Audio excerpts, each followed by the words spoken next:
Hello everyone, আসসালামু আলাইকুম। সবার কি অবস্থা? সবাই কেমন আছো? আমি আলহামদুলিল্লাহ ভালো থাকার ট্রাই করছি। আপনি, আমি জানি না কার লাইফে কেমন, বাট আমার লাইফটা যখন আমার বিপদ আসে তখন সার্কেলের মতন আমার বিপদ আমার চারপাশে ঘুরতে থাকে। বিপদ থেকে উঠতে পারি না। ফ্যামিলি প্রবলেম, কাজের প্রবলেম, পার্সোনাল লাইফের প্রবলেম, সব প্রবলেম মিলিয়ে মেন্টালি এত সিক হয়ে যাচ্ছি, এত ট্রমাটাইজ হয়ে যাচ্ছে, মানে আর নিতে পারতেছি না। সেজন্য আপনাদের সাথে চলে আসছি একটু আড্ডা দেওয়ার জন্য। কেউ নেগেটিভ কমেন্ট করেন না। যদি কমেন্ট করার ইচ্ছা থাকে পজিটিভ কমেন্ট করেন, আর যদি নেগেটিভ কমেন্ট করার ইচ্ছা থাকে তাহলে কমেন্টটা করবেন না। এমনিতেই অনেক সিক ভাই, মেন্টালি নেগেটিভ কমেন্ট করে আর কত সিক বানাবেন। তো আমি আমার যে পেজটার মাধ্যমে আপনাদের সাথে আড্ডা দিই, কথা বলি, গল্প করি, এই পেজটাতে হচ্ছে জানি না কি হচ্ছে আমার সাথে, কে বা কারা আমার পিছনে লাগছে।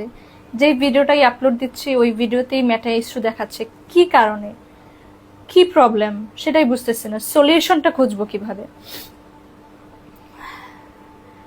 ইভেন আমার পেজের রিকমেন্ডেশন সাসপেন্ডেড দিছে, মনিটাইজেশন সাসপেন্ডেড দিছে।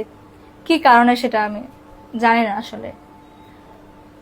আর পার্সোনাল লাইফ নিয়ে আর কি বলবো, পার্সোনাল লাইফ নিয়ে আমি আর কোনো কথা বলতে চাচ্ছি না।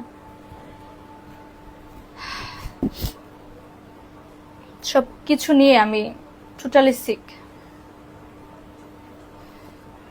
আমার আমি আমি আমি নিজে চেষ্টা করতেছি হাসি খুশি থাকার, ভালো থাকার। আই হোপ খুব সুন আমার এই সকল প্রবলেম থেকে আমি উঠে দাঁড়াতে পারবো। রিয়েলাইজ করি আসলে যে হ্যাঁ, আমি অনেক বড় হয়ে গেছি। আগে এটা রিয়েলাইজ করতে পারতাম না। এখন অনেক কিছুর চাপ মাথায়, এই জিনিসটা আগে ছিল না।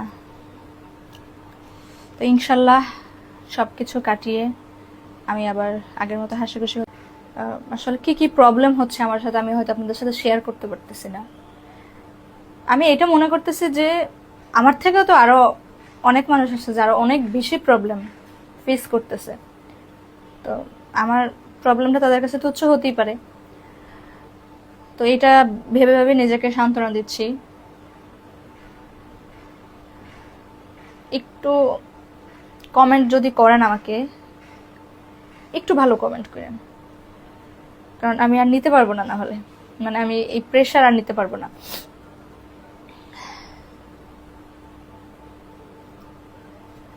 আমার জন্য একটু দোয়া করবেন সবাই, যাতে আমি ভালো থাকতে পারি, নিজেকে হ্যাপি